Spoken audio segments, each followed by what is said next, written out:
Très chers amis, très chers internautes, vous que me suivez à partir de ma chaîne, Diaspora Nabiso Moko, merci encore une fois pour l'opportunité que vous me donnez aujourd'hui, en cette journée dominicale. Aujourd'hui, j'ai voulu seulement passer un message très clair et net. Nous sommes très contents des sanctions qui ont été imposées à nos autorités. Ces autorités-là nous dirigent par défi, ils ne veulent pas organiser les élections. À chaque instant, ils violent les droits de l'homme du peuple congolais. Ils sont en train de violer encore une fois la constitution du pays en ne voulant pas organiser les élections dans les délais constitutionnels, en retardant l'échéance électorale et notamment le calendrier de ces différentes échéances électorales. Et jusqu'à présent, la Commission nationale indépendante n'est pas disposée à nous publier ce calendrier-là jusqu'au jour d'aujourd'hui. Alors nous nous demandons jusqu'à quand ça va continuer comme ça. Voilà pourquoi aujourd'hui, j'ai profité de cette occasion pour exiger que l'Union africaine entérine les sanctions de l'Union européenne contre les autorités congolaises. Parce que s'il est des organisations vraiment sensées, des organisations vraiment responsables, ce sont ces organisations qui travaillent en connivence et en collaboration, dans le souci d'aider la population qui souffre et qui est victime d'une injustice. Voilà pourquoi je me réjouis éperdument des sanctions prises par l'Union européenne contre les hauts responsables congolais et souhaite à la même occasion que l'Union africaine emboîte les pas de cette haute institution. Car il n'est plus question que l'Union africaine demeure la caisse de résonance des chefs d'État africains dictateurs, des tyrans qui ne cherchent qu'à s'accrocher au pouvoir en tentant de modifier ou de changer leurs constitutions respectives en vue de leur maintien au pouvoir de manière impériale ou royale, car les temps des royaumes, comme vous pouvez le remarquer, ou des empires sont révolus. En effet, l'Union africaine, dont le rôle est de promouvoir la paix, la sécurité et la stabilité du continent africain, parmi ces principes, se trouve la résolution pacifique des conflits parmi les États membres de l'Union et au travers des moyens appropriés décidés par l'Assemblée. Le premier organe chargé de mettre en œuvre, le premier organe chargé de mettre en œuvre ces objectifs et principes est le Conseil de paix et de sécurité, CPS comme on dit, CPS.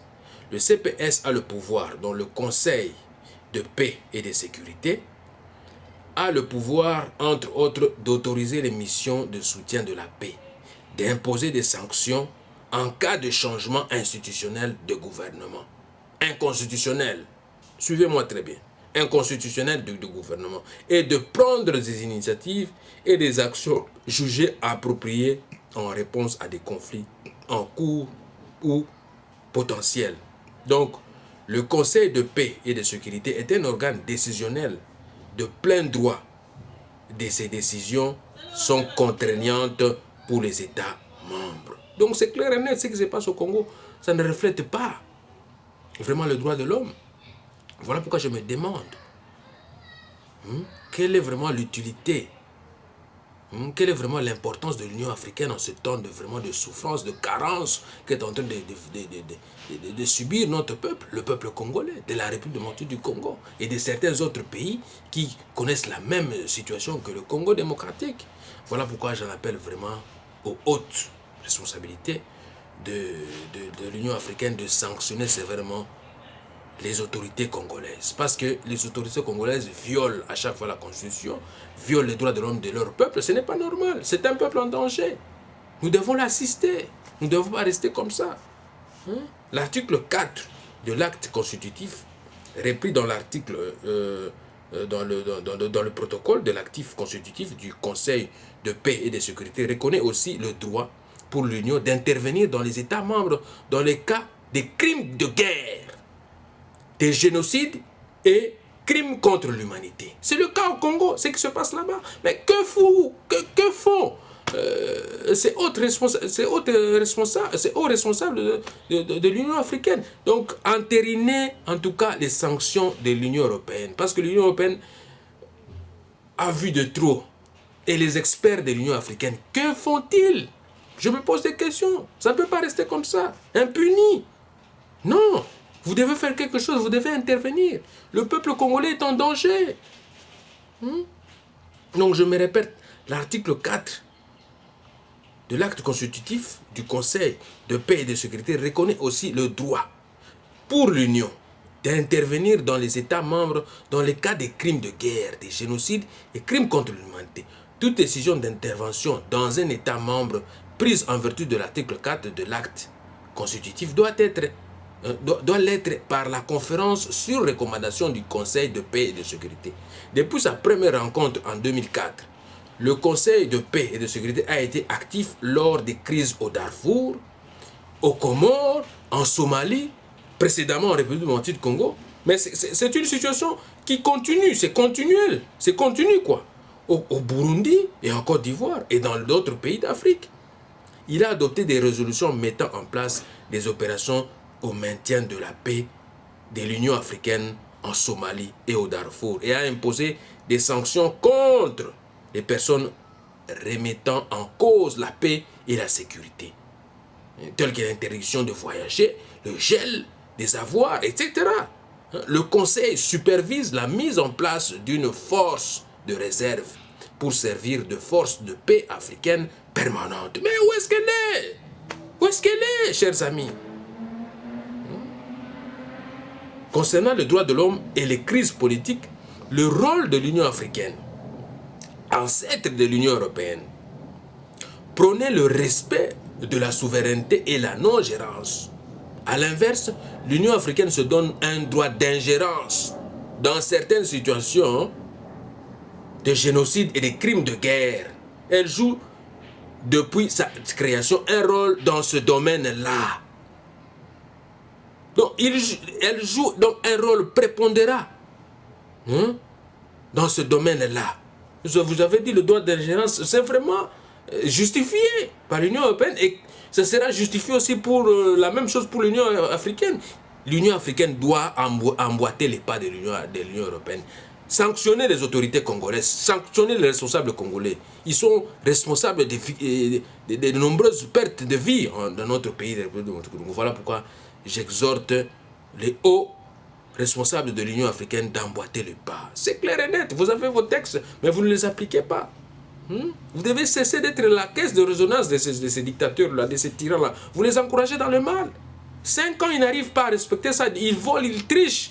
Ils font des fraudes massives électorales pour se représenter eux-mêmes et leurs membres de famille. Mais c'est comme si le pays leur appartenait, quoi. Mais non. Ça doit continuer comme ça jusqu'où? Voilà pourquoi je le dis clair et net. Donc, concernant les droits de l'homme et crise politique, le rôle de l'Union africaine prône le respect de la souveraineté et la non-gérance. A l'inverse, l'Union africaine se donne un droit d'ingérence dans certaines situations de génocide, par exemple, de crimes de guerre, etc. Elle joue depuis sa création un rôle dans ce domaine-là. Donc, depuis sa création, l'Union africaine, qu'est-ce qu'elle fait? Les deux acteurs au sein de l'Union africaine agissant dans ce domaine sont le président de la conférence des chefs d'État et le Conseil de paix et de sécurité. En son sein, l'Union africaine donne une place de choix à la diaspora africaine. En effet, l'acte constitutif de l'Union africaine dispose qu'elle doit inviter et encourager la pleine participation de la diaspora africaine en tant qu'élément important pour le continent dans la construction de l'Union africaine. Mais nous sommes là, la diaspora. Nous sommes là, nous sommes vraiment... nous avons beaucoup d'idées. Nous avons beaucoup d'idées de rénovation, de réforme de l'Union africaine. Mais l'Union africaine doit vraiment jouer son rôle. Parce qu'actuellement, je vois comme si elle ne faisait rien. Dans notre pays, précisément, du Congo, sanctionner nos autorités. Il ne faut pas avoir vraiment... parce qu'il y a de pots de vin, il y a de la corruption et tout ça. Non, il faut vraiment les sanctionner aussi. Il y a des tueries au Kasaï. Il y a eu des tueries dans le Kivu. Des tueries dans le Katanga. Vraiment, il faut sanctionner ces autorités-là. Il faut vraiment les sanctionner. Ça ne peut pas continuer comme ça. Le gouvernement de l'Union africaine a défini la diaspora africaine comme étant composée de personnes d'origine africaine vivant hors du continent, sans considération de leur citoyenneté et nationalité et qui souhaitent contribuer au développement du continent et construire une union africaine. C'est ce que nous souhaitons. L'Union africaine sera redynamisée par ses ressortissants vivant à l'étranger, que nous représentons, la diaspora en quelque sorte. C'est pour ce faire que moi, votre humble serviteur, le MP de la communauté congolaise, de la diaspora congolaise, propose une réforme totale de l'Union africaine pour qu'elle puisse répondre aux normes mondiales de développement et de croissance. Nous ne pouvons pas continuer comme ça.